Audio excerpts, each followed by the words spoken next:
Sickening video from last night near East 7 Mile in Hayes shows how Tiffany was ripped from her family. A driver intent on destruction, using her car as a weapon.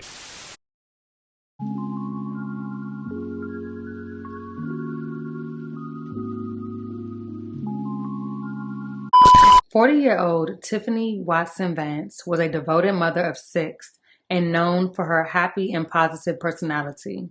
Around 8:30 p.m. on March 20th, 2 groups of people gathered on Manning Street, not too far from 7 Mile Road and Hayes Street, due to an ongoing argument.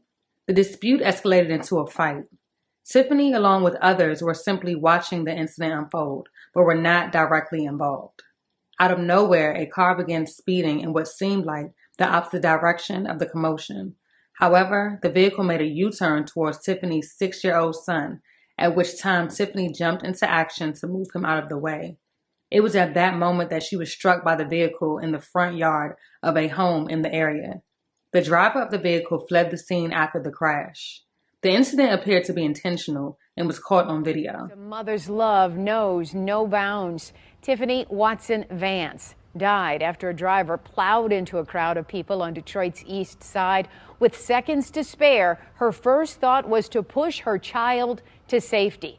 This all happening last night at Manning and Crusade. Witnesses tell me what happened here on this block to Tiffany Watson Vance stemmed from a dispute she had absolutely nothing to do with. And now her family is praying the person who ran her over comes forward. Sadly, Tiffany succumbed to her injuries the next morning. Although a bystander, she was in the path of the vehicle, and there was no attempt by the person of interest to avoid her or her son. Tiffany's daughter, who witnessed the incident, along with her sister, are devastated. My mama was everything I had. My mama was the only thing. And now she gone. That's the voice of Gatoria Bubrowski, the heartbroken daughter of 40-year-old Tiffany Watson Vance, a devoted mother of 6. Sickening video from last night near East 7 Mile in Hayes shows how Tiffany was ripped from her family. A driver intent on destruction, using her car as a weapon. And when Tiffany's 6-year-old son Brandon appears in harm's way, Tiffany gets him out of the way, and then she is run over. Detroit Police Chief James White is stunned by this act of intentional violence. I've watched it probably 10 times, and each time I watch it, I feel like I can control telling her to move, but it's just a straight hit. It is unbelievable, and it's very sad. Here's what we know about what happened. A group of young people were having a bitter argument. To settle the score, the woman at the wheel of the car loaded the kids who were arguing into her car, and she, the adult, drove kids like this and ran down Tiffany Watson Vance. They said it was somebody's mama that was driving. But the car was full of kids, and she was the only older woman in the car. Now Detroit police are scrambling to find that driver who took this beautiful soul from her family. Everybody loved her cooking, her smile.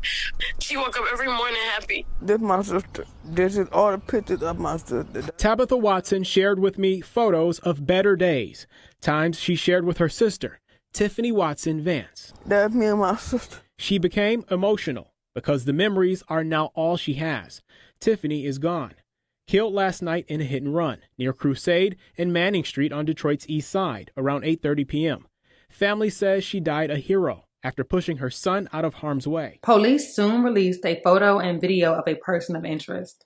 This will be the second tragedy to hit the family this month.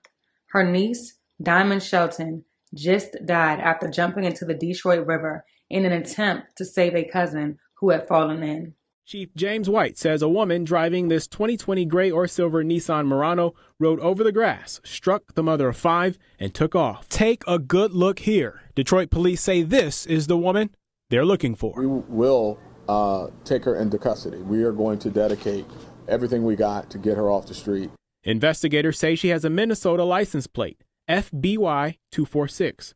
Police, along with the victim's family, are pleading for that woman to have a conscience and turn herself in.